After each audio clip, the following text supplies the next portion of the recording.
the bill, the act came after and gave birth, as it would, to the catastrophe fund, or indeed covered the catastrophe fund. And this was felt needed and necessary at that time because there were a number of house fires which were occurring. And I remember I was part of the cabinet at that time, and there was concern that in a number of these cases, there were a number of persons of low-income families, oftentimes, indeed most times, without insurance to cover their properties, and that there was a lot of suffering, and the whole issue of politicians and ministers doing fundraising and trying to help people in terms of restoring some respectability to their lives in terms of donations and housing. And they thought that it was really absolutely necessary that a fund should be established to provide for situations like this, added to the fact that we'd had a lot of clear misses from tropical storms. I don't remember the names of some of them, but I do remember that in terms of during that period, we'd had about 2 or 3 in which roofs were removed and people had difficulty. The UDC and the RDC was trying, but certainly we felt that it was absolutely necessary that provision should be made for these situations. And sure, the catastrophe act was brought into fruition, and the fund allowed and spoke specifically to help those persons, low-income earners, earning less than $25,000 per annum, and certainly in terms of houses, and like if I can quote it, said, and occupied chattel houses where a wood or concrete block unit does not exceed $150,000. The fund was initially financed, and this was agreed that the government of Barbados would provide $2.5 million annually towards this fund, and that in addition, contributions to the fund would be paid by every employer. I believe all honorable members of this chamber know that 0.1% of the earnings, both for those employed and self-employed, are collected monthly towards this fund. I'm informed that in March this year, March the 31st, the fund had about $51.4 million in the portfolio balance was $51.4 million. And so this fund has been there in place since 2008. I think it came into force April the 1st, 2008, until now.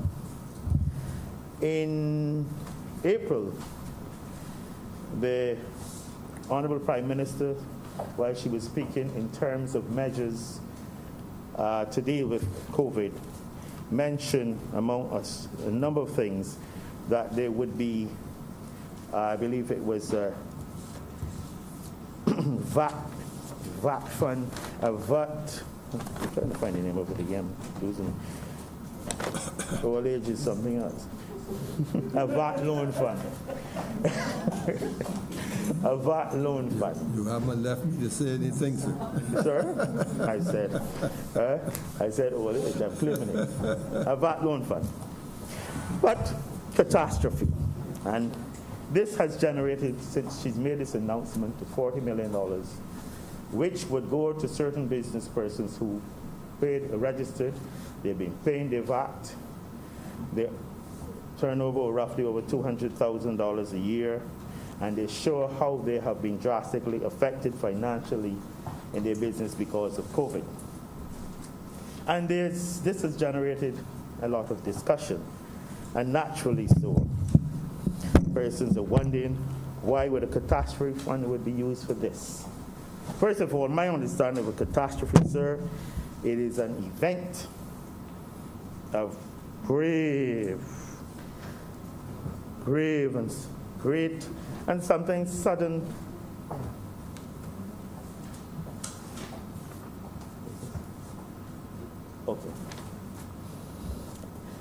severe damage, and suddenly it occurs.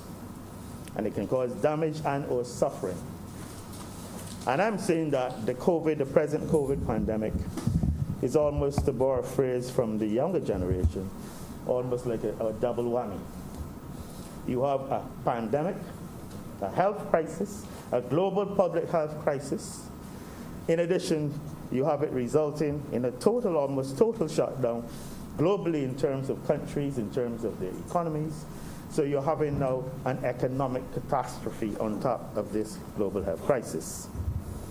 So to all intents and purposes, the use of the catastrophe fund in a situation like this is not far-fetched, as some would have us believe. I think all of us, and we've spoken about this in this chamber before, I believe we've spoken on 2 or 3 occasions, in terms of the effects, the deleterious effects, and it has had on Barbados, in terms of our tourism, in terms of our economy.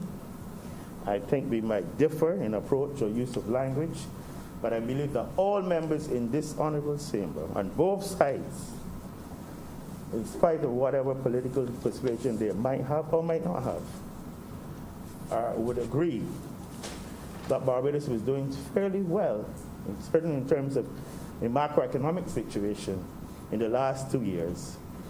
And we were feeling sort of relieved early this year. And then once comes COVID-19, comes to us like a shock and suddenly and devastatingly.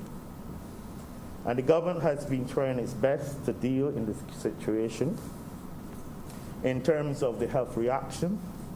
I know that members on the other side thought that the shutdown came too late, but it came, and the shutdown has resulted in tremendous losses in terms of jobs. People have been laid off. The hotels have been practically closed, I believe, apart from the few that are offering their services now as quarantine facilities for those who want to pay to have quarantine in a private facility.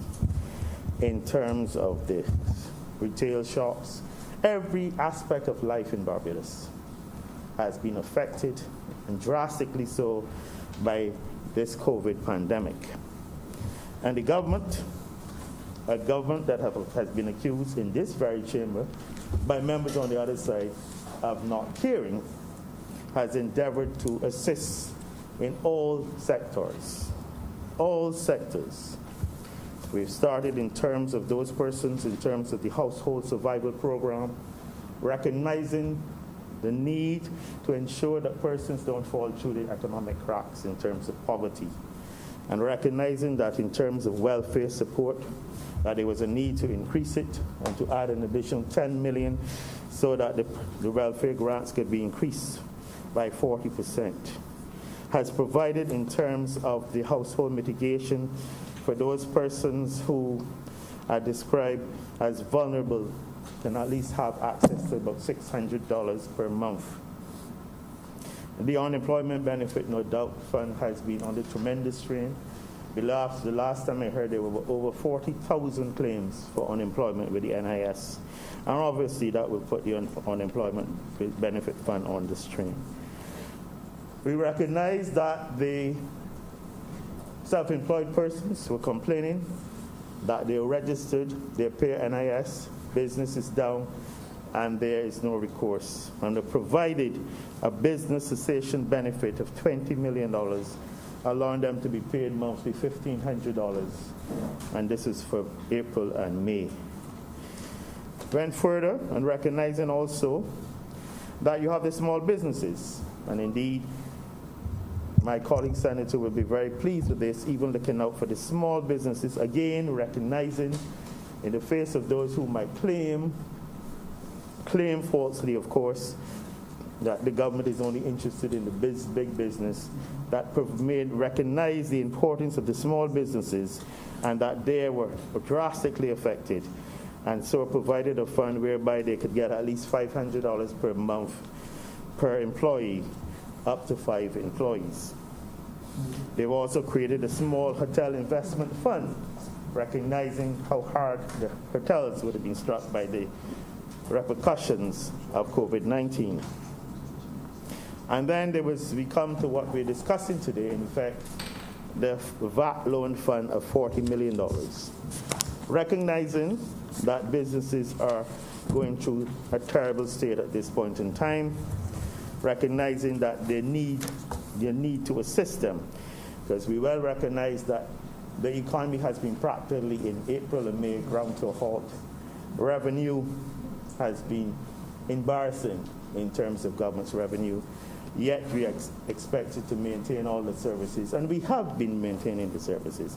And I believe that the government should be commended for the job it has done thus far in these trying circumstances, be it in terms of health care, be it in terms of maintaining the social services, be it in terms of a social safety net for those vulnerable households, and also in terms of trying to encourage and maintain businesses so that they can continue to generate revenue and indeed to keep people at work.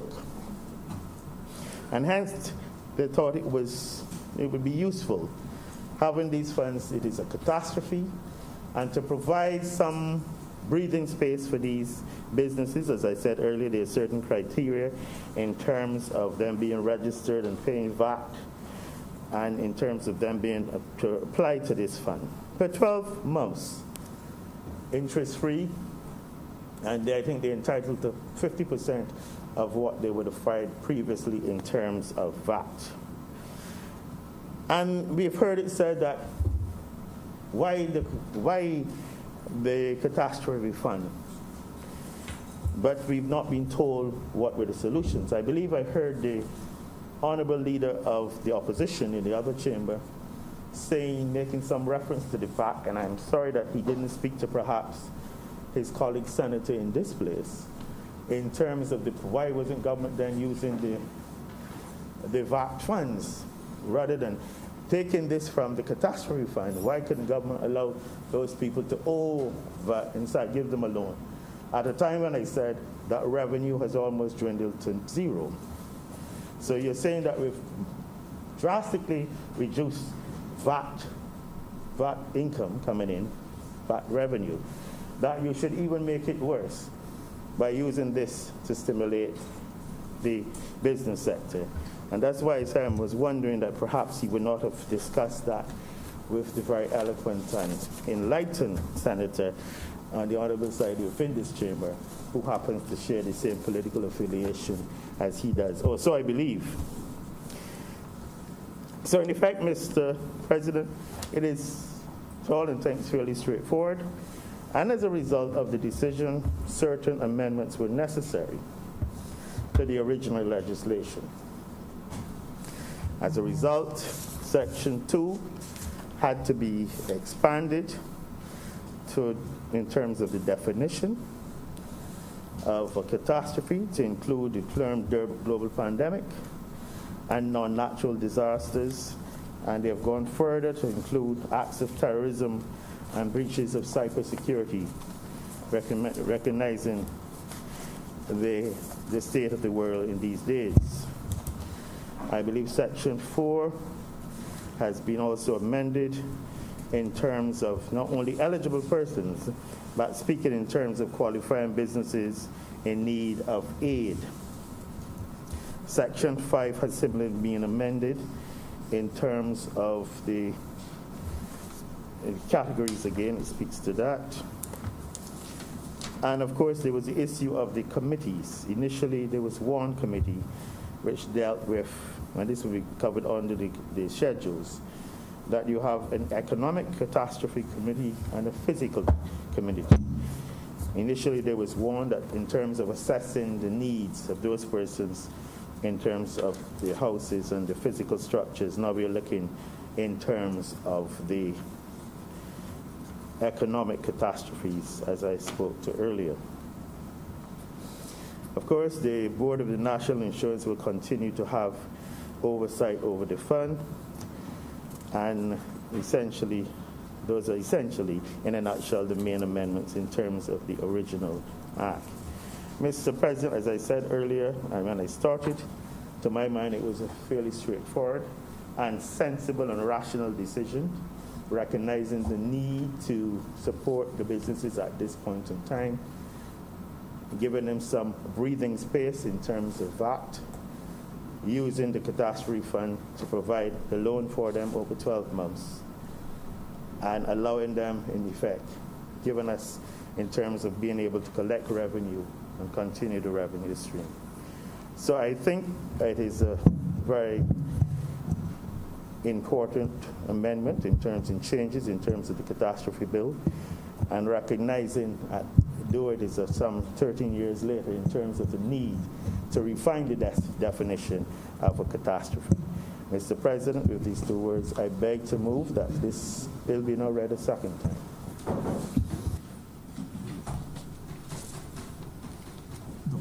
Thank you, Senator.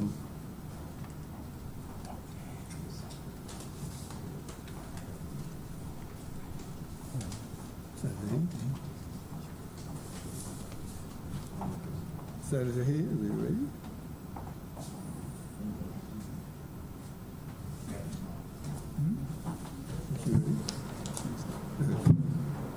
Senator Drake. Thank you, Mr. President. I raise this morning to make a brief contribution towards the catastrophe fund bill that is before us. And I think the leader of government business did a reasonable job in giving us an overview of why the old act is being repealed and this new act is being brought into fruition, I should say.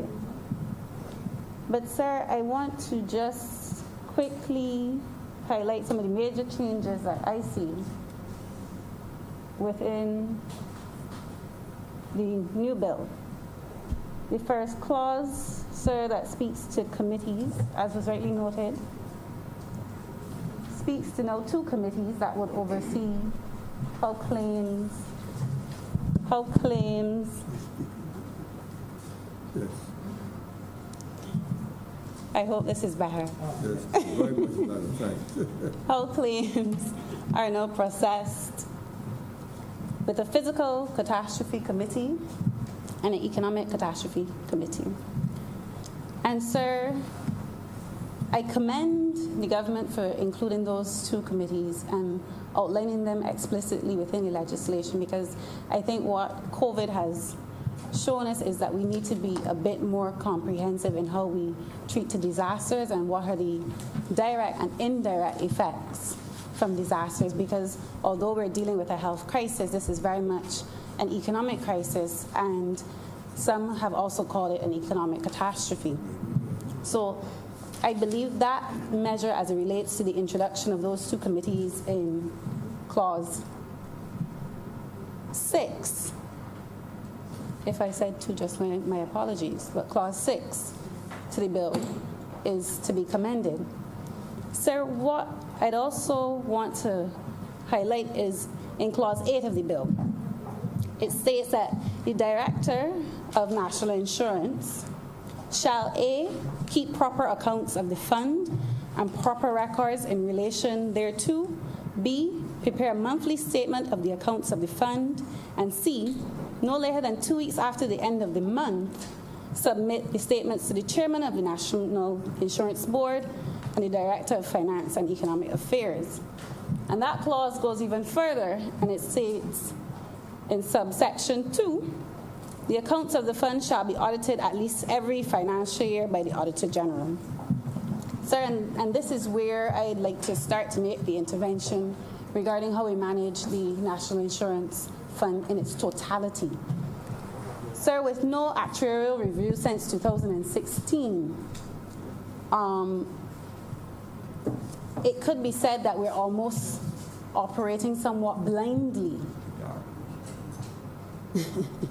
Operating somewhat blindly as it relates to the actual value of the financial position of the National Insurance. And now that we have the significant impact of over 40,000 claims being processed through the NIS and placing more pressure on the fund, I think, sir, it may be time that we put that the actuarial review is actually legislated.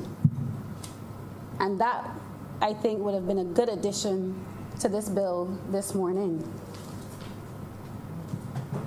What we do know as it relates to the claims, as it relates to unemployment claims, is that the last figure I've heard in the public domain, I don't know if that figure has been updated. I stand corrected if there's a new figure to date. When we were at 23,000 claims, just about, it was about $26.4 million. And I don't know what the over 40,000 claims being now processed, what number are we at now as it relates to the total amount? What is the value of those claims to date? But sir, that is all on the backdrop. As I said, we have not had an actuarial review since 2016, and we've also experienced, or the NAS rather, has also experienced a hit due to the debt restructuring that we just recently wrapped up as well. That loss, Mr. President, I believe, over the course of the debt restructuring was amounted to $1 billion. I'm not sure I stand corrected as well on that figure.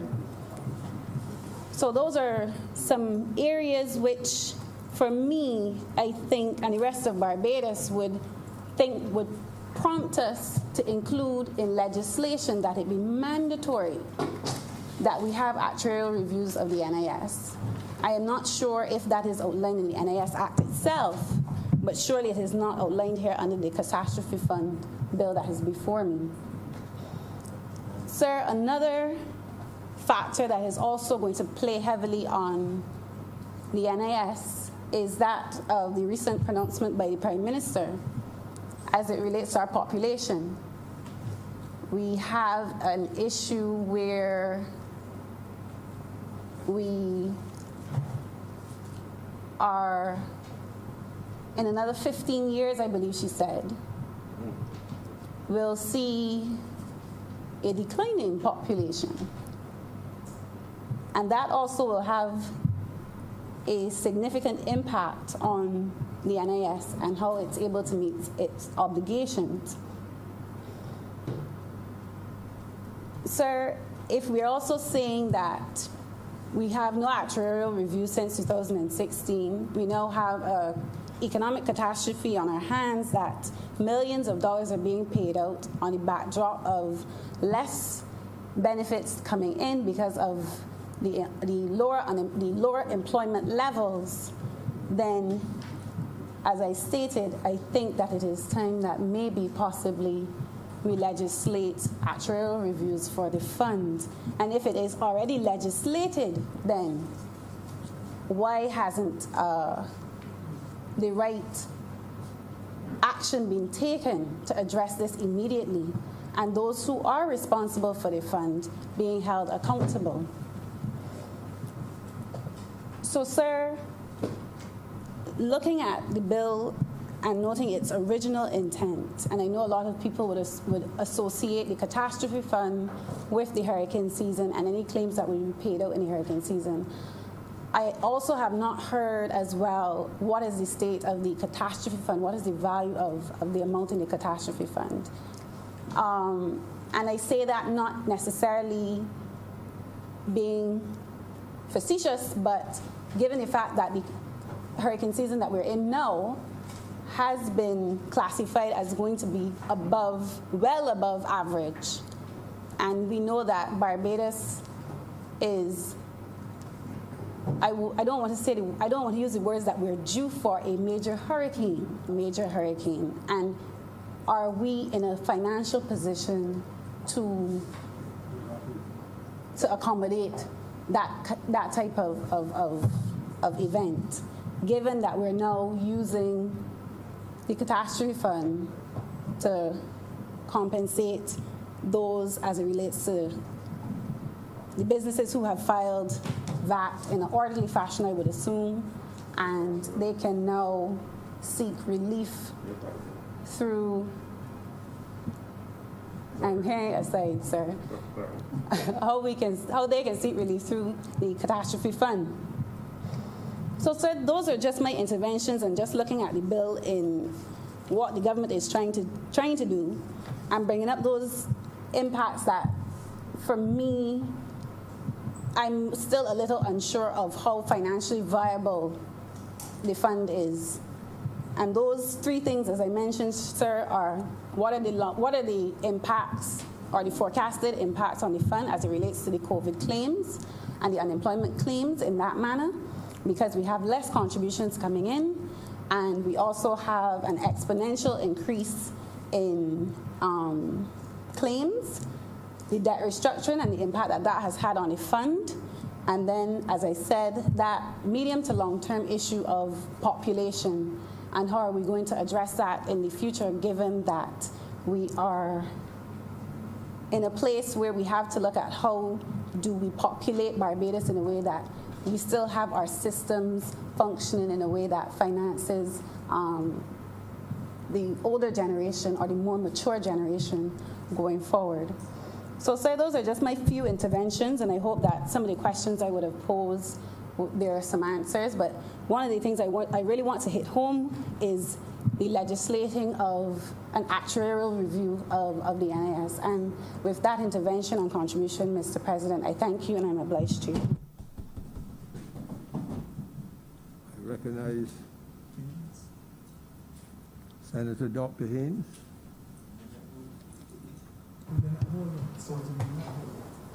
Sorry. Senator Holder. Thank you, Mr. President. There's several doctors, I understand, in the chamber now. It's something a bit challenging to keep up. I suspect that very shortly we'll be also congratulating Reverend Rogers on his doctorate as well. I rise this morning, Mr. President, to make a very short contribution to this debate. The focus before us is the amendment to the catastrophe bill, and to repurpose this fund, if you will, I like to couch it within the context of being relevant for the issues at hand. We heard, Mr. President, in the contribution by the leader of government business, and just to reiterate for my colleague on the other side, that as at March 2020, there was some $51.4 million in this fund. So at the end of the last fiscal year, we are told that the fund was capitalized to the amount of $51.4 million. Why are we here then this morning? The reality is, Mr. President, that COVID-19 can be considered and classified by all the definitions that we would see in our dictionaries as a catastrophe. The most common definition that we refer to is a sudden and widespread disaster, and that is a catastrophe. I don't think that there's anyone in the chamber that will disagree that that is in essence the reality of COVID-19. It is sudden. There not many persons, if any at all, that would admit to being able to predict it. I know that there's some who refer to the work of Nostradamus of old, but I don't think that there's anyone that would readily admit to being able to predict COVID-19. So it is sudden. It is a sudden issue. It's a sudden crisis. And it is widespread. It's a widespread disaster.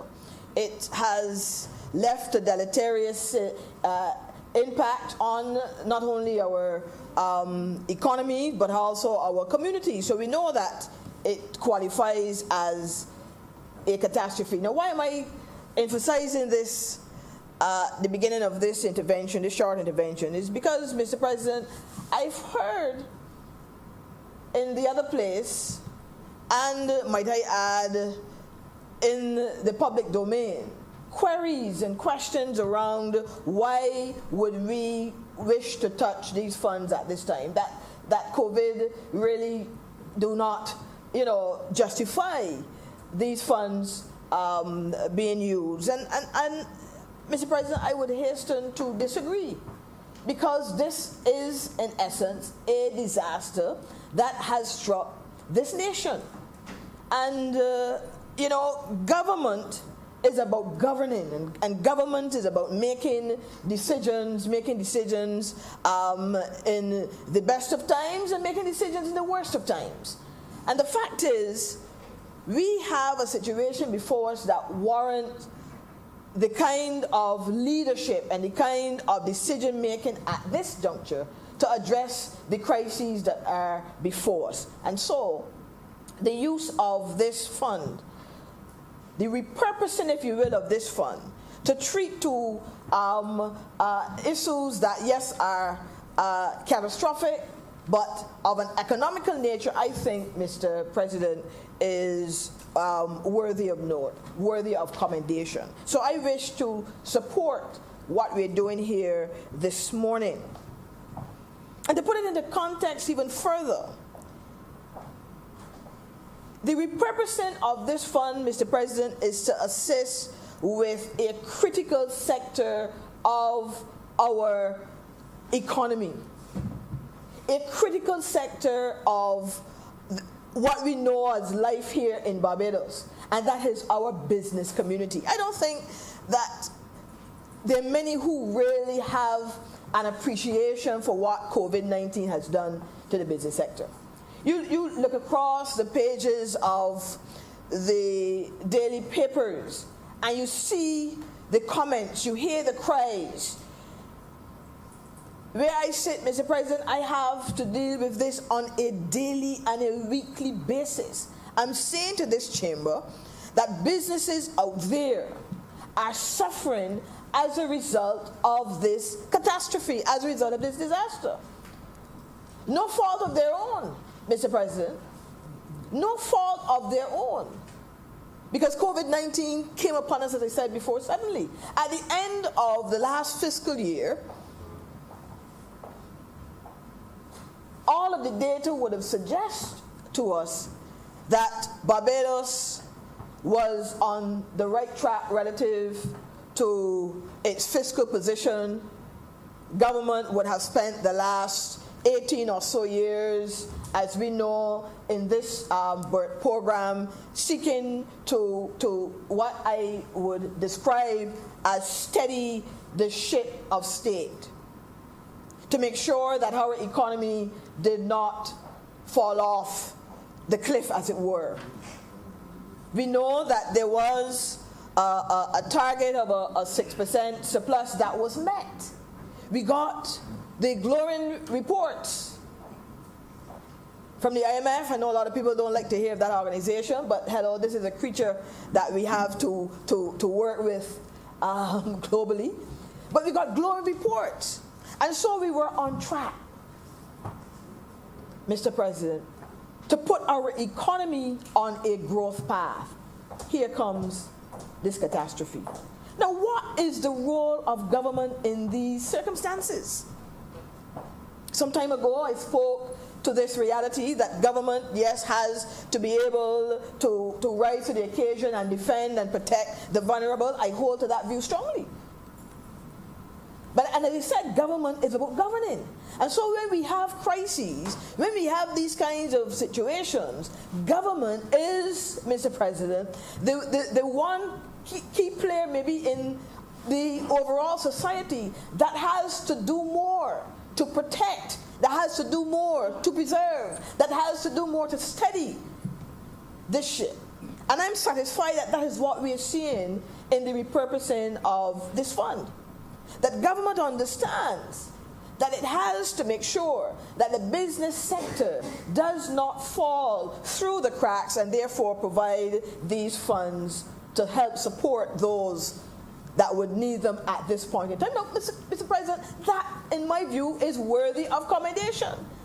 I know that there are those who would oppose for the sake of opposing. This seemed to be the reality of politics, maybe.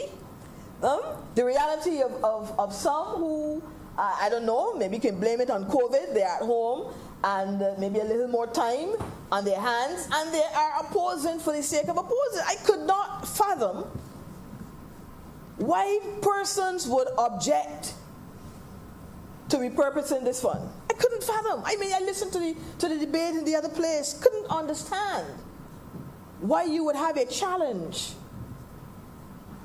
with being able to establish at this time a buffer for the business community. And you're doing so against a backdrop of in excess of $1.7 billion in foreign reserves. Mr. President, this is not the early 1990s when we had that catastrophe, yes, when we had that crisis, and we were not able to rise to the occasion primarily because we did not have the reserves. We didn't have the buffer, but having now in excess of $1.7 billion in foreign reserves, we have the import cover. We're also aware of the fact that the BERT program, funded by the IMF, is supported by a number of contractual conditionalities, if you will, that I'm told include the various disaster clauses that should a disaster strike, God forbid,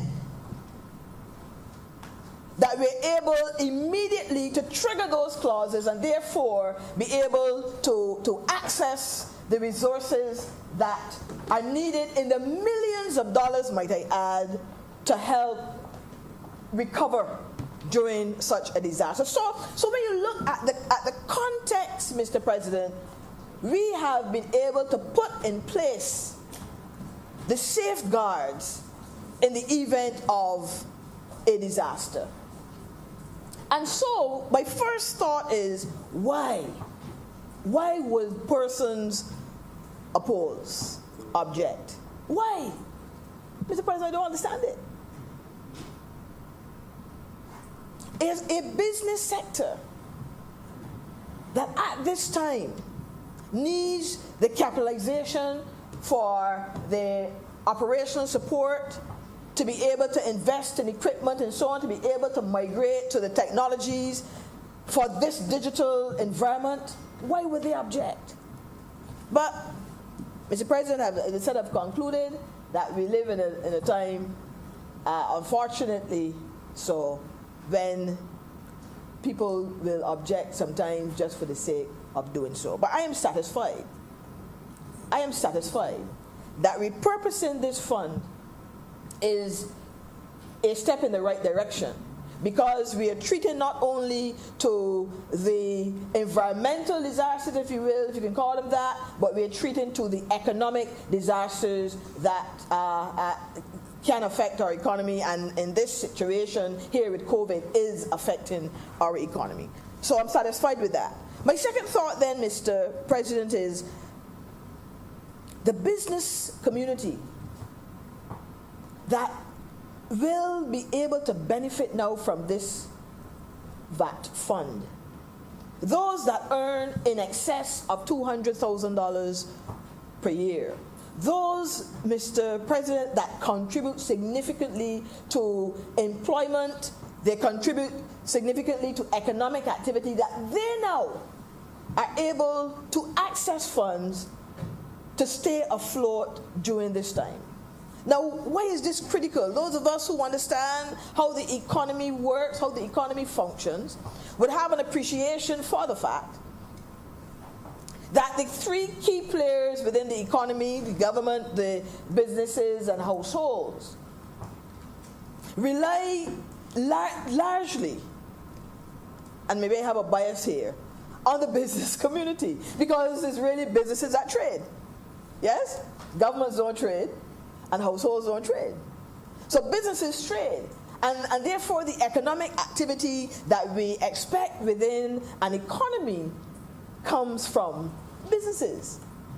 And any government that understands this, any wise government, any prudent government, will seek to do what it can, within reason, yes, within the law, morally and all that, to facilitate business, to encourage business, to support business, because we understand that this is what fuels economic activity within the country.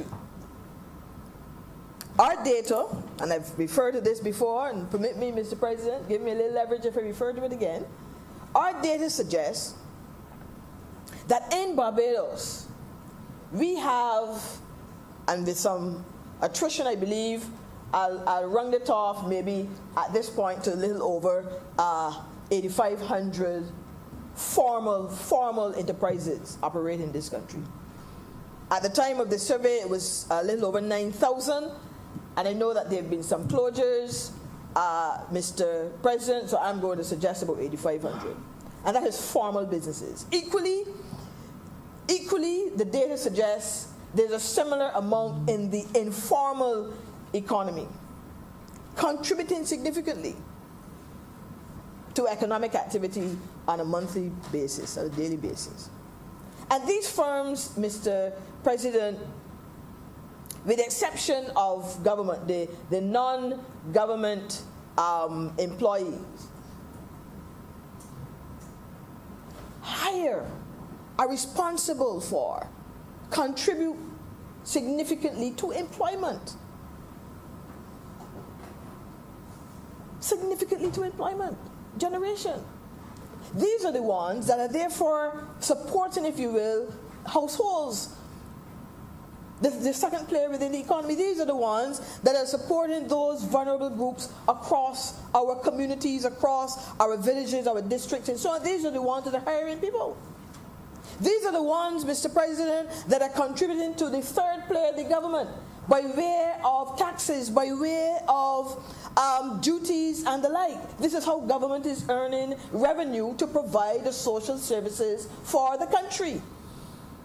So we need businesses. I'm making a case, therefore, today that we have to support the business sector. And so those that earn in excess of $200,000, they now are able to approach the Barbados Revenue Authority and apply for this VAT fund. And it is an interest-free fund for 12 months or thereabout. Interest-free. So there's no interest being charged on this loan. And provided that you've been able to pay your VAT during the prior periods, the records are there to support this, you're able to access this fund. And this fund will help to maintain your employment. This fund will help to cover your operating costs. This fund clearly will help to reinvest in your business processes and your business model to be able to improve your business model for the digital environment that we're in. And so as a result of supporting, Mr. President, those businesses and that section of our economy, we're able, by extension, to help the other two players that prop up the economy, households and government. Now, I'm satisfied, Mr. President, that this government has responded to the business community. I am satisfied of that. Because as COVID struck, I am aware from the myriad of hats, Mr. President, that there have been meetings with the private sector association, there have been meetings across various interest groups, and at all occasions bar none, our Prime Minister, Mr. President, and her team has engaged in a number of consultative processes, the private sector, ensuring that they listen to the needs, they listen to the concerns of the private sector, that they're deliberated, if you will, on solutions to assist this sector at this time. I am satisfied that has been the reality of this government in the last few weeks. Now, I have been a part of other crises in this country.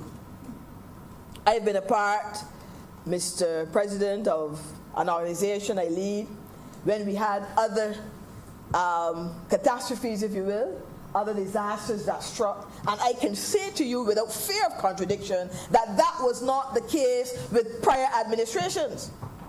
I can say to you that we've had in this country to face other crises, and the last administration in particular did not hold the kind of consultations and the level of dialogue that we are seeing today with this administration. I can tell you that, Mr. President, without fear of contradiction. So what we are seeing, therefore, is an effort on the part of government to listen to the concerns of the private sector, to engage in finding solutions, to engage in identifying what are the answers to the problems, to the questions that confront us. Engage, Mr. President, in coming up with the kind of responses that will help us at this time to go through this crisis. I am satisfied that we have been seeing that. And so the call for financial support, the call for a fund that can help businesses to capitalize their operations at this time, that call came out of these consultations. And so to be able to find the resources, I think Mr. President would have engaged the administration, and clearly recognizing that, as I said before, this particular disaster can justifiably be considered a catastrophe. This fund was identified to support those businesses. And my third, maybe and final thought, I decided it wasn't going to be long. Yeah, only one more point, Mr. President. The administration of it now is the area of concern. You know, they often say, and I don't particularly like the concept, but I'll use it. I think it's relevant in this case, that the devil is in the details. The devil is in the details. The devil is in more things than details, but the devil is in the details. So the administration now of it will be my concern. I know that the bill referred to 2 committees. Yes, that look at the physical situation and the economic one. I'm aware that it was announced earlier that the Barbados Revenue Authority would have some part to play in the administration of the fund. And so I would wish to use this opportunity to call for the kind of processes and the kind of systems that are responsive to the needs, the anticipated needs of the business community. As we know, businesses do not operate in layers of bureaucracy. That is a reality. That's not the reality of business. Businesses understand very, very clearly, Mr. President, that time is money. We live in that kind of fast-paced environment.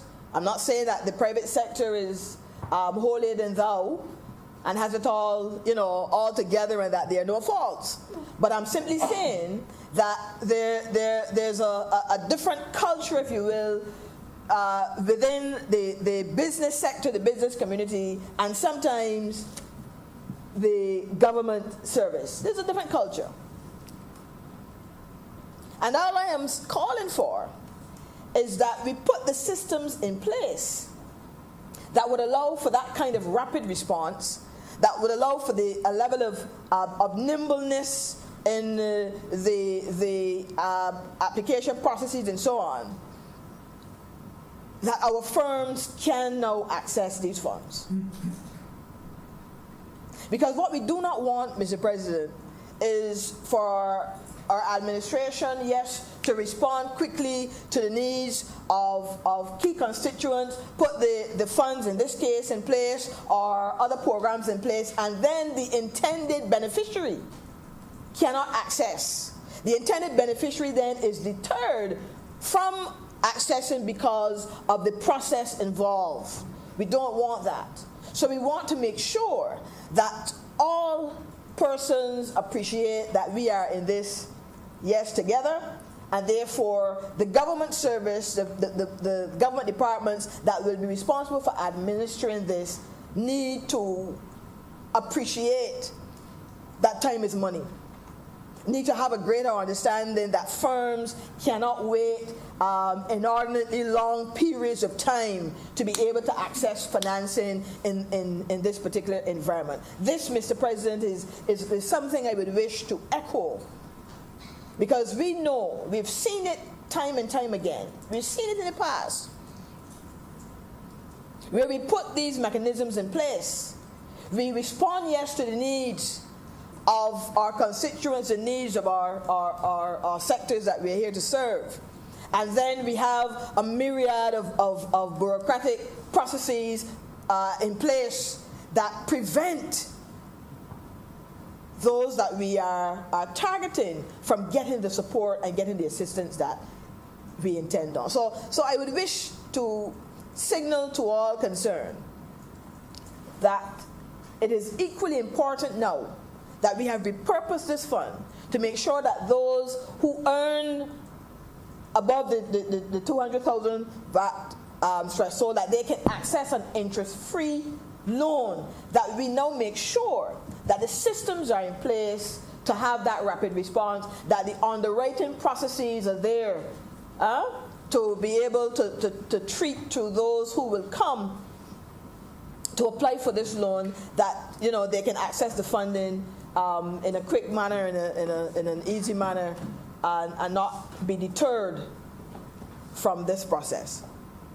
So, Mr. President, with those words, I support the repurposing of this. I support the amendments to the bill. I think that this makes good sense at this point in time. This is good governance, being able not to touch, you're not touching the other revenue streams that you have. They're just saying that particularly in crises, you don't go and stop and hinder the ability to collect taxes in other areas. If something is already working, you don't touch it. So I support taking this that has been there, Mr. President, and repurposing it now for another form of catastrophe. I believe this is good governance. And with those words, Mr. President, I'm obliged.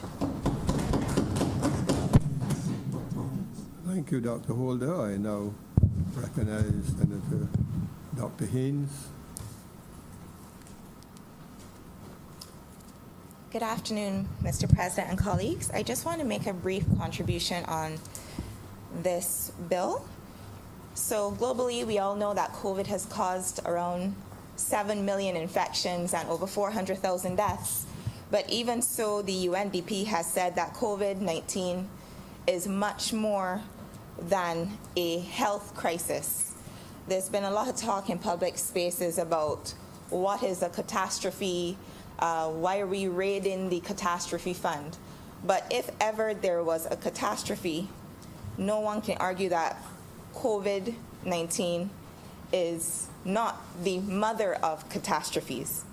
The fund was originally created in 2007, and it had a very, very narrow focus.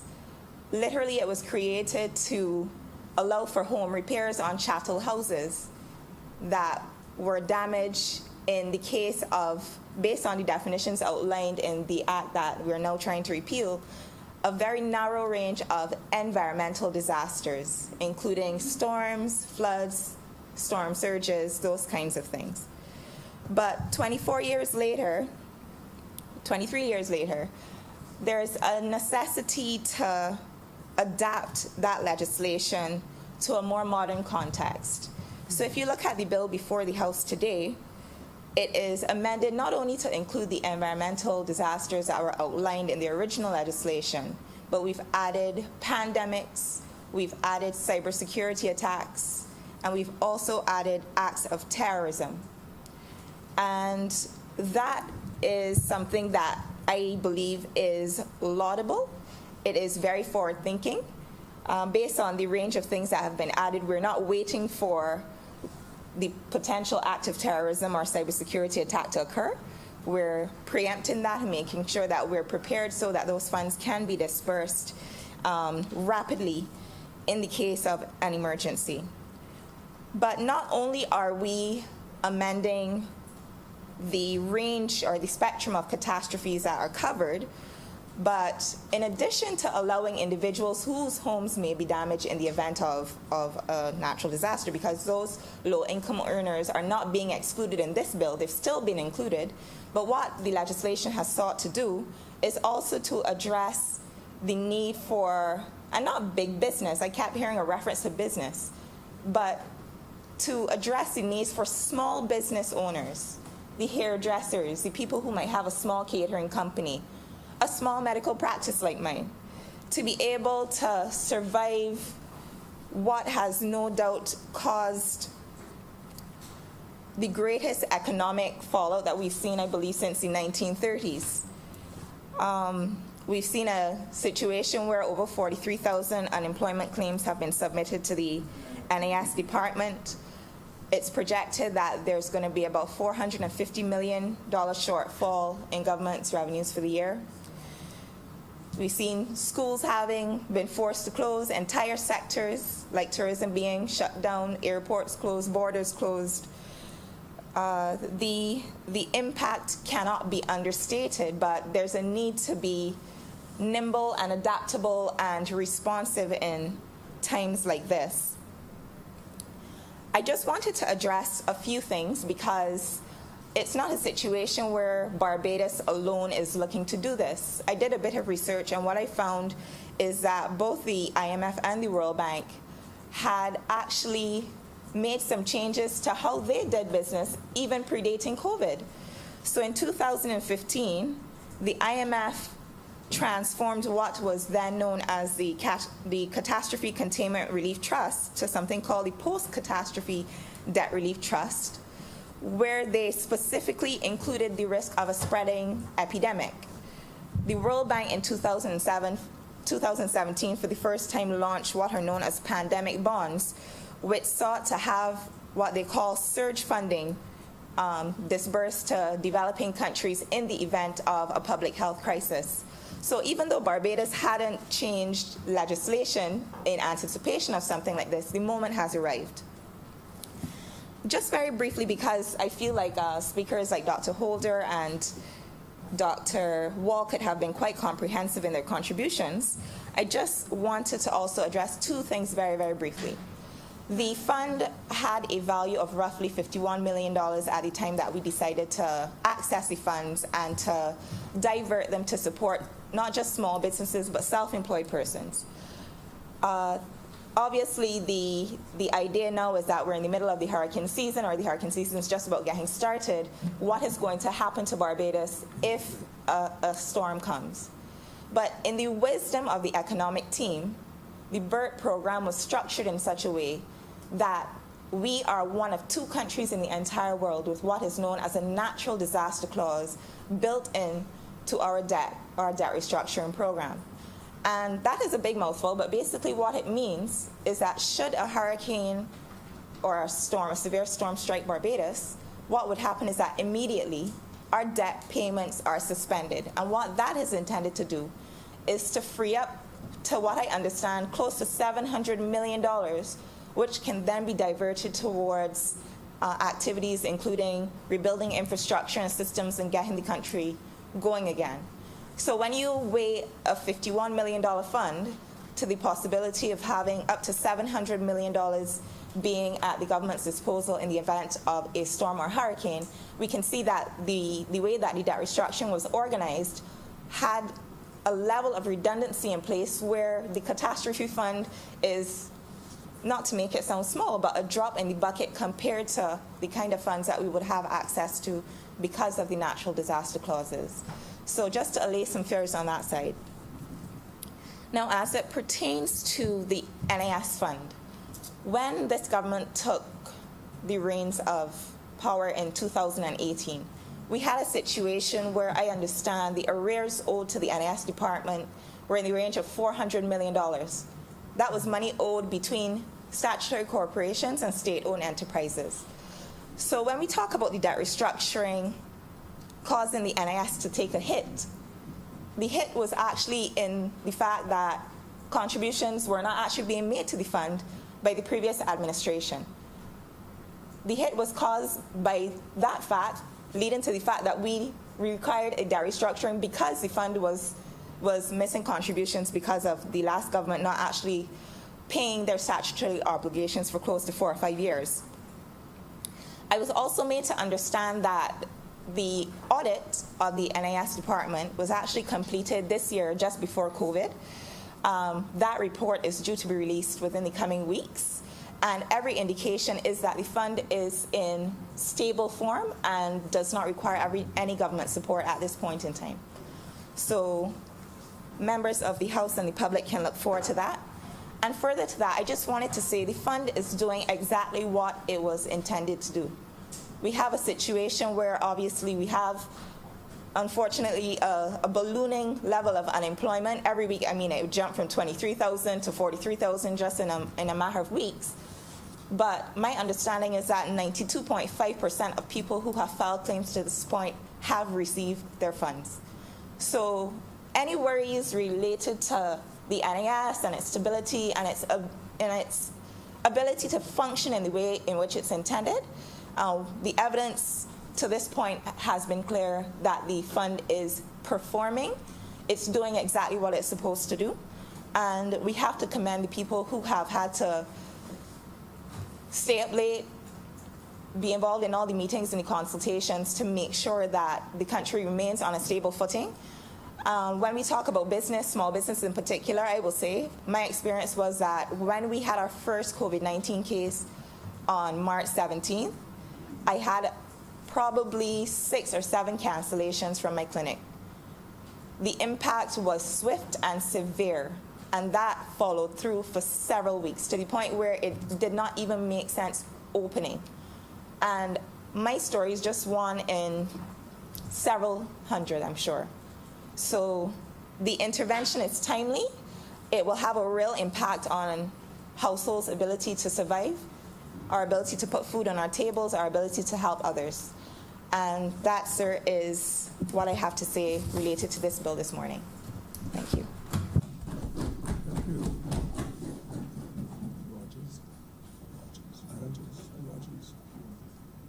Senator Rogers? Sands must be Sandsworth. Sands. Senator Sands. Sorry.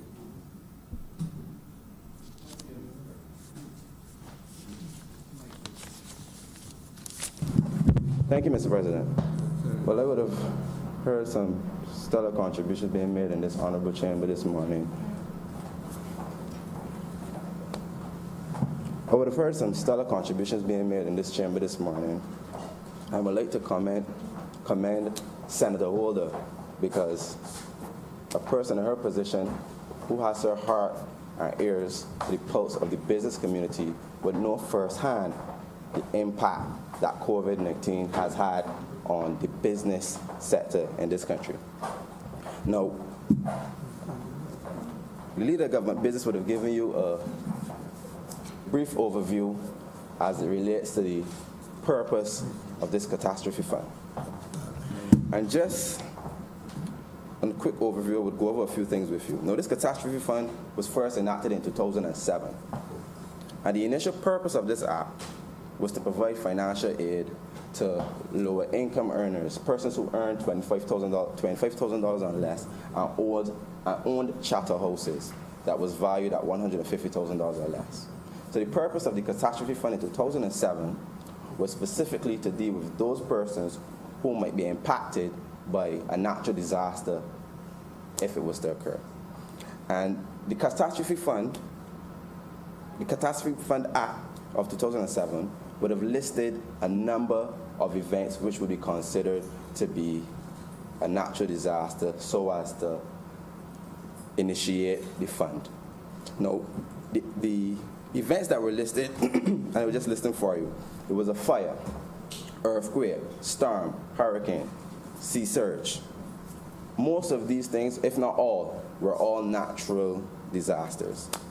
Something that was unforeseen, that has occurred, has wreaked havoc, and now this fund is initiated to help those persons, those specific group of persons, with aid in terms of rebuilding and repurposing their homes. Now, COVID-19 came onto the scene in 2020. No one could predict or foresee the type of impact that it would have in this country.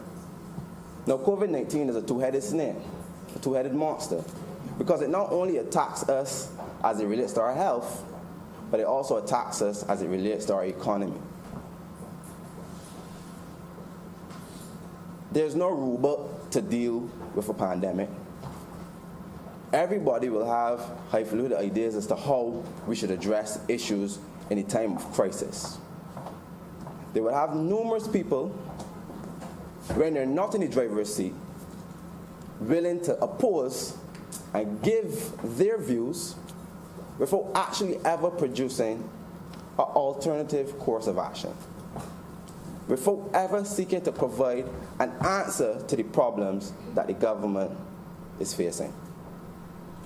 Now, as I speak today, this government is facing COVID-19.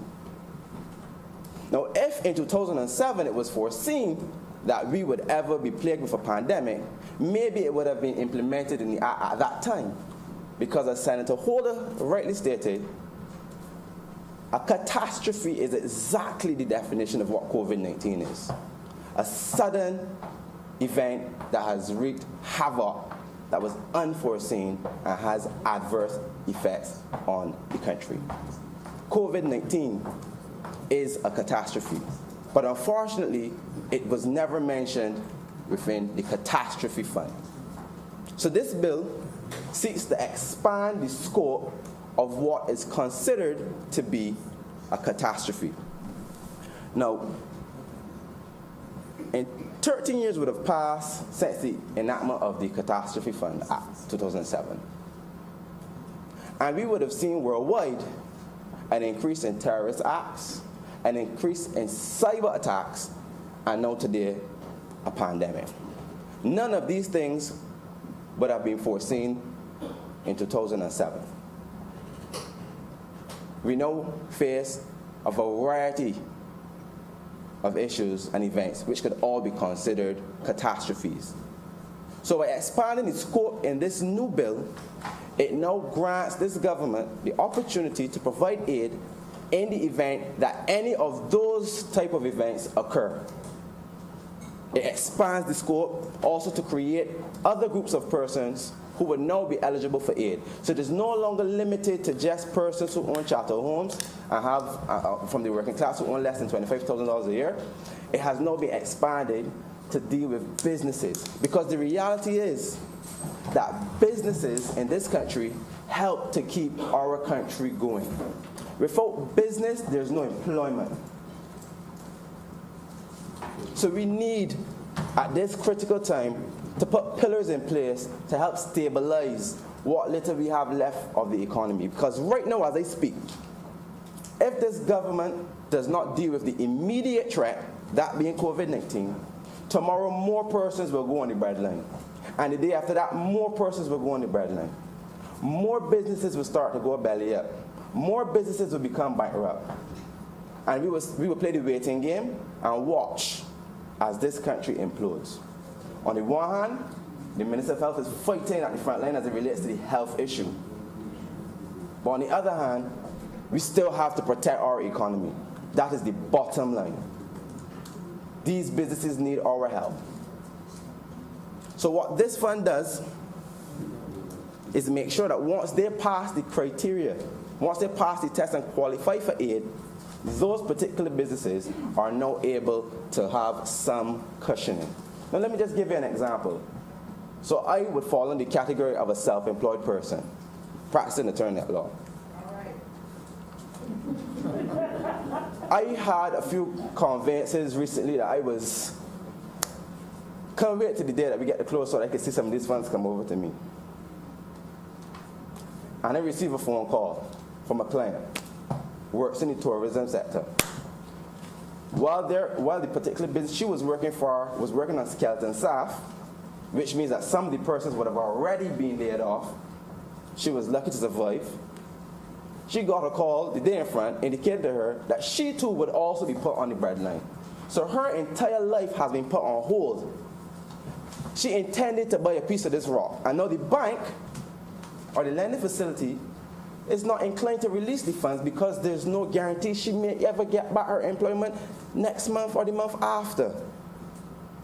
Now, if this fund had been enacted at that time, maybe that business might have been able to keep her employed. And she would be able to continue her life. Granted, the purchasing the property might not be the priority right now at this time, but the point is she would remain employed. This is what this fund will seek to do for many of those businesses right now who pre-COVID-19 were growing businesses, were functioning businesses, were operating normally. But now we stand the risk of losing a significant amount of business in this country. If you take a walk into some of the malls right now that are open, you will notice that some doors are closed and some stores are actually taking things off of the walls. What that says to me is the ones that the doors remain closed may have resources to pay the half rent or whatever is required for them to keep the space. But the others that don't have resources, that don't have any aid, also fall under the self-employed, that also fall under the business sector, have no recourse. And as a result, they have to shut down their entire operation, send home all of their staff. That is the impact that we have as it relates to COVID-19. So when I hear persons suggest that this government is seeking to raid the catastrophe fund, I don't like the word raid, but if he wants to use the word raid, so be it. The reality is that this catastrophe fund is a lifeline. And once it is implemented the right way, the correct way, many persons in this country will be grateful for it. They'll be happy to know that they have a government that is willing to assist the self-employed persons and the business society that did not have any other means of recourse. Remember, these are persons that cannot go to NIS and seek unemployment benefits. These persons don't have a recourse. So if we do nothing with the immediate threat, we stand the risk of having an even major catastrophe post-COVID-19.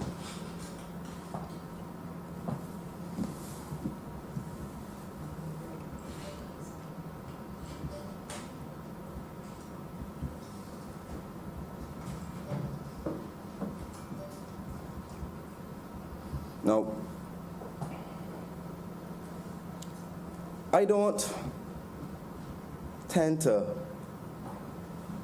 speak necessarily on the comments that were made to challenge and oppose the purpose for which the catastrophe fund is being proposed to be used. But I always ask, why would a person or persons seek to find an issue with an initiative that is seeking to help persons in need? How do you find an issue with that? I assume we all agree that persons are in need, but we disagree as to how we should help them. And as I said before, while you can oppose for the sake of opposing, I would at a minimum expect that persons would try to table some viable alternative solution, some viable change of course of action. None of that has ever been done. All we hear is, I don't like that, I don't support that, I don't agree with that. Okay, if you don't agree with it, if you don't support it, give me the answer to the problem. They back off. Because there's no answer. The only body with the answers right now is this government. The COVID fund is the answer to help the immediate issue. And I understand the problems as it relates to we might be using the fund during a hurricane season. I will not play down the threat of a hurricane. Senator Dritz highlighted the point that this might be the first time that this country may be due a significant disaster through a hurricane. That may occur, it may not occur. God forbid, I hope it doesn't. But if it does, we were blessed with a good economic team that was able to get a disaster clause implemented in our debt restructuring, so that in the event that a natural disaster does occur during this hurricane season, we would unlock approximately $1.7 billion. Now, let me break that down, because $1.7 billion is just like a figure in the sky. That's literally about 20 other catastrophe funds. So if we use one, which is 50 million or thereabout, we still could potentially have 20 more at our disposal should a disaster occur during this hurricane period. So I ask again, what exactly will be the problem trying to assist the business community that we need that are currently under threat, immediately under threat? The government has a balancing act to deal with. On the one hand, you deal with the immediate threat, which COVID-19 poses, and on the other hand, you have to be mindful that there's additional threats that could occur in the future through the hurricane season. And when we put all of this into context, we can rest assured to know that even if we use the catastrophe fund, the $50 million to deal with the businesses, we still have protection in the back end to deal with any other disaster that was to occur as a result of a natural cause. So, when we put this entire catastrophe fund into context, I can see no foul play, I can see no harm, I can see no detriment to anyone. Because this government has operated in a way that it ensures that by using this fund, it does not deplete its entire resource. There is backup resources available to ensure that at any given time, we are always protected. And with those few words, Mr. President, I'm obliged. Thank you, Senator. I next recognize Senator Rawdon Adams. Thank you, Mr. President. The problem with speaking this far down the order is you get to hear all these great speeches, facts, figures, and lots of boxes ticked. I was struck in particular by Senator Dr. Holder's contribution, seeing as it underlined the importance, which I think is often overlooked, that there's a marriage between business and worker. And I'd ask listeners and colleagues present to bear that in mind as they think about this bill. And I hope that is clearer. Okay. At the risk of, the only person near me is the back of leader of government business's head, so I think we're safe. But the other point I would underline for what we've heard so far came from the last speech. They talked about urgency, and these are two themes I think I'm going to try and fill in a little bit. But one thing we haven't heard, as difficult as it is to speak after that group, haven't really heard any echo of what was said in the other place by the leader of the opposition. And I had hoped that Senator Franklin would actually be here today. I wish him a speedy recovery.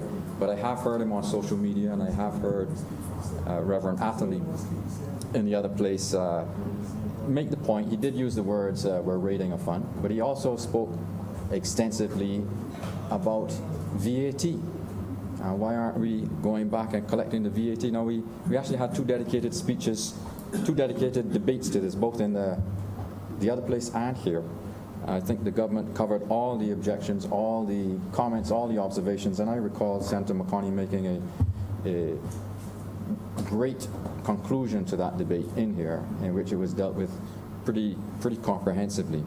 And I don't think there's much point in entertaining whatever the opposition wishes to argue on VAT, given that we've gone over that ground before. In fact, the only thing I could think that would be new is if we could compare and contrast what we heard in the other place with the most notable thing I've heard the chief economic spokesman, I don't know if that's his formal title, but I'm referring to Mr. Weatherhead when he's made pronouncements on VAT.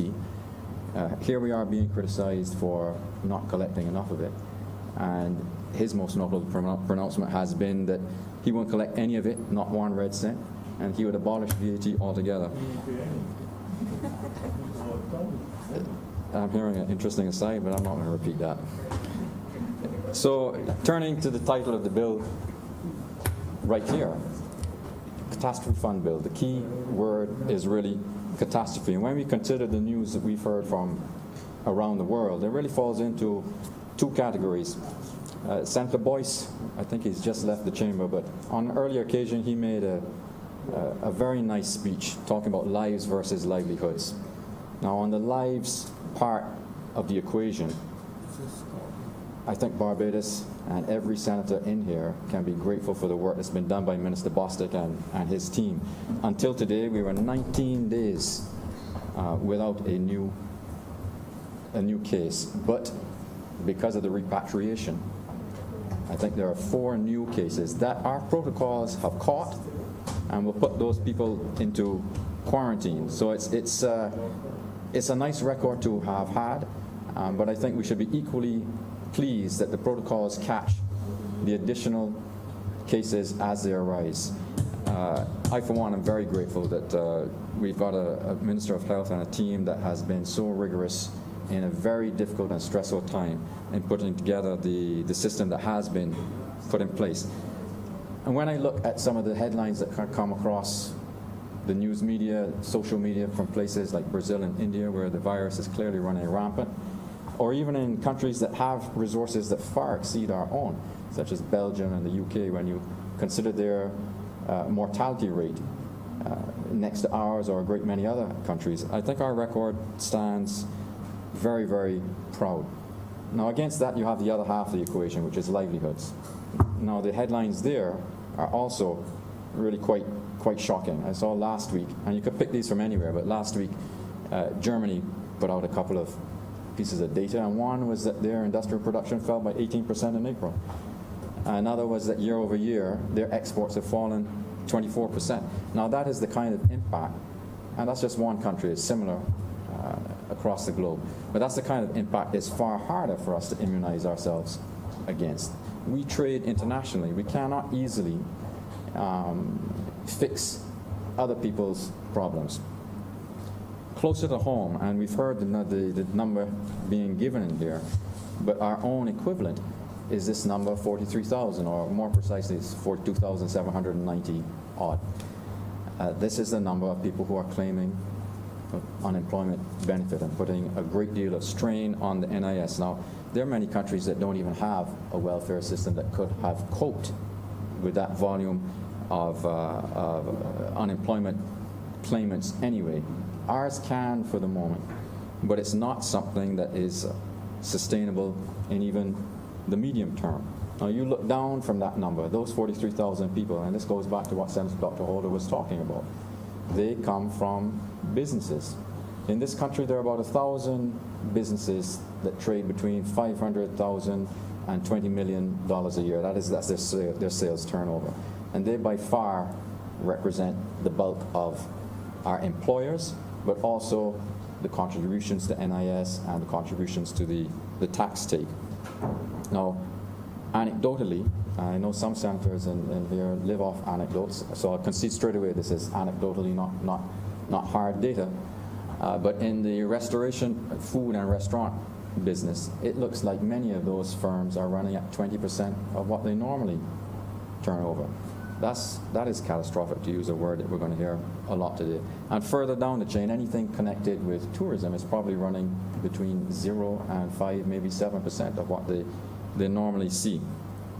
So I look at those things, and I hear comments about VAT and raids and so forth, and it strikes me that as enthusiastically as some in the opposition embrace social distancing, they may be taking it a little bit far in this example. They're just social distancing themselves out of the grasp of understanding the immediacy and urgency of the problem here. This is not about VAT. This is 43,000 people or thereabouts on unemployment benefit on a system that can't take that strain for a great deal of time.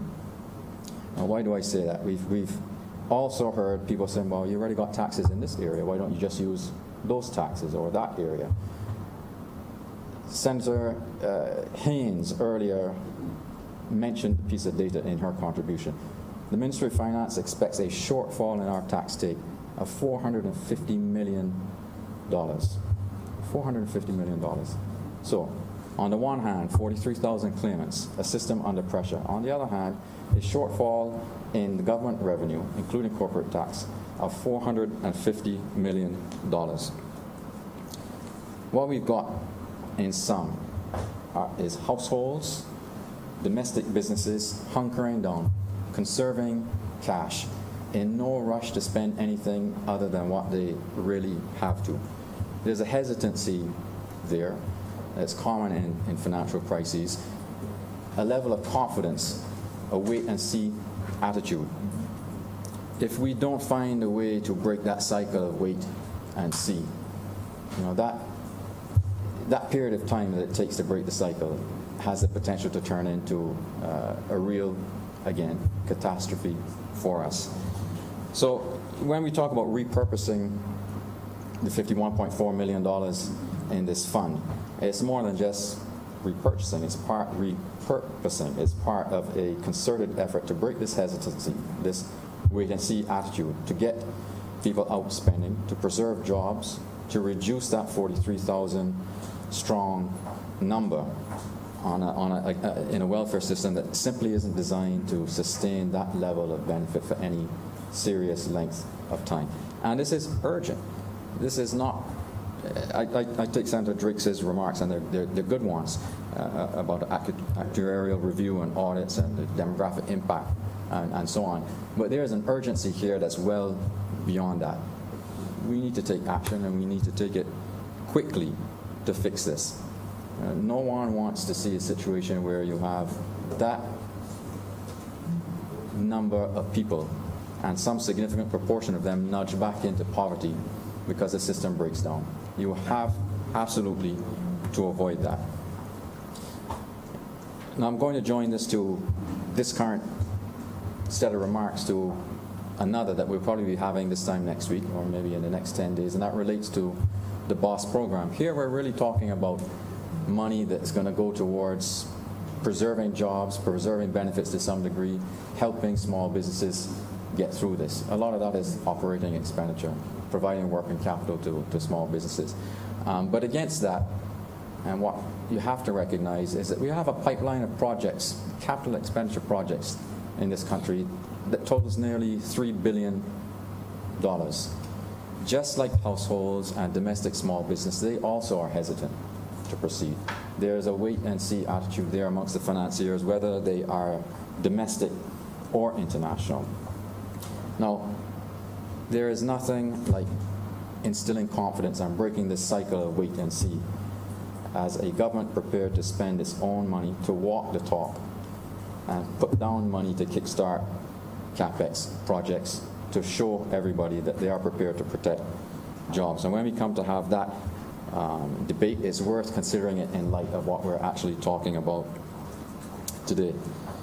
Quite a few speakers have said that the catastrophe fund wasn't really designed for what we're setting out to do today. That's true. Some things you can't foresee, but you have to be prepared to be pragmatic and flexible in the way you approach legislation and the way you change it. I don't think anybody believes this isn't a catastrophe, and we have to be pragmatic and flexible and make the law work for us. That's something that we said before in here, and it's worth repeating. This is just not a time to socially distance ourselves from reality. This is the time to take action, and this government is doing it. I'm pleased and I'm proud to support this bill, and I commend it to the rest of the chamber. I'm obliged, sir. Okay, 2 minutes. Or you want to wrap? Senator Wall.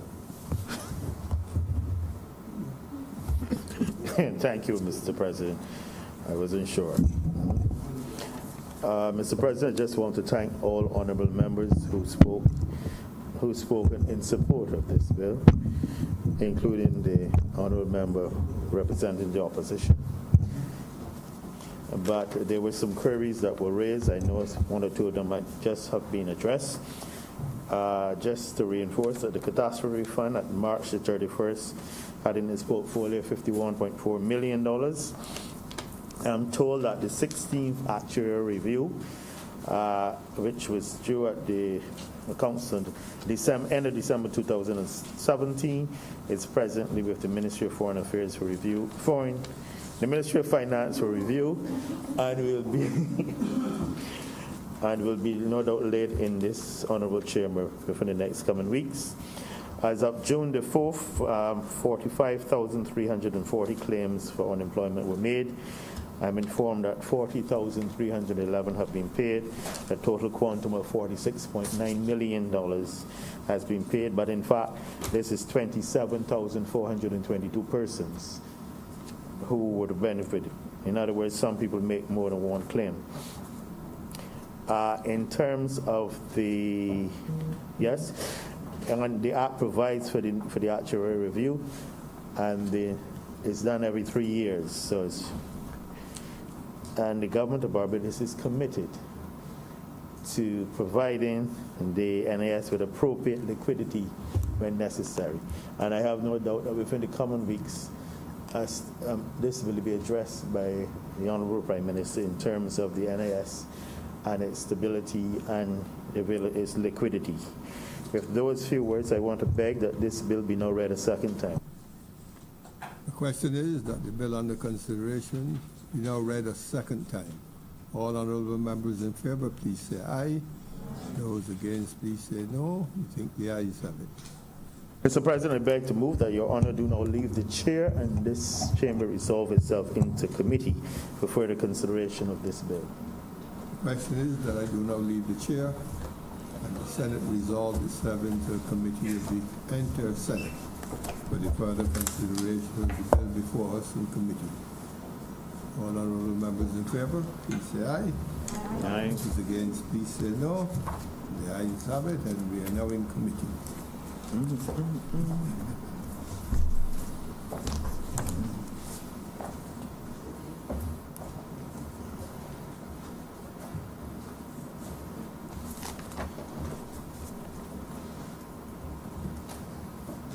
Senate is now in committee.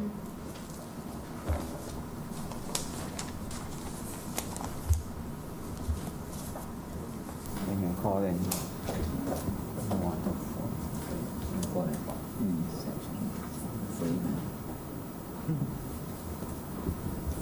Clauses 1 to 5. Chairman, I beg to move that clauses 1 to 5 stand part.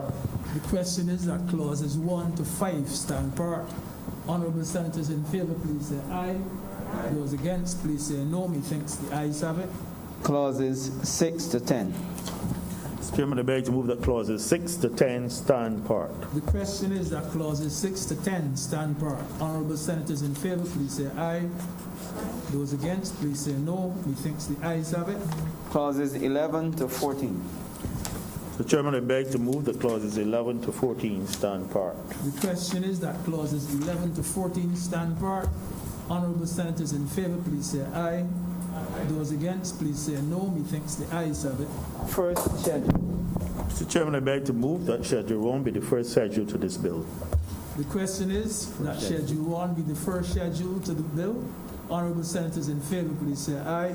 Second Those schedule. against, please say no. Methinks the ayes have it. I beg to move that the second schedule be the second schedule to the bill. The question is that the second schedule be the second schedule to the bill. Honourable senators in favour, please say aye. Those against, please say no. Methinks the ayes have it. Third schedule. Chairman, I beg to move that the third schedule be the third schedule to the bill. The question is that the third schedule be the third schedule to the bill.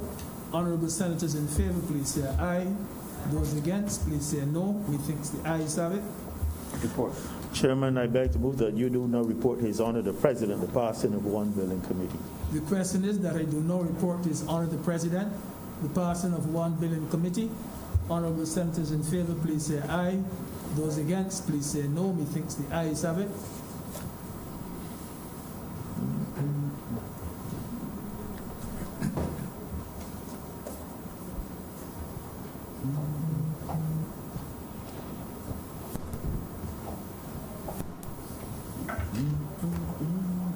Chairman has reported to me the passage of the bill under consideration in committee. Mr. President, I beg to move that this bill be now read a third time. Question is that the bill do not be now read a third time. All honorable members in favor, please say aye. Those against, please say no. I think the ayes have it. Mr. President, I beg to move that this bill do not pass and be cited as the Catastrophe Fund Act 2020. Question is that the bill do not pass and be so cited. All honorable members in favor, please say aye. Those against, please say no. I think the ayes have it. The bill has now been passed and will be so cited. Mr. President, I beg that this sitting do be now suspended until 2:15. Question is that this session be now suspended until the next hour, 2:15. All honorable members in favor, please say aye. Those against, please say no. We think the ayes have it, and we are now in suspension for the next hour.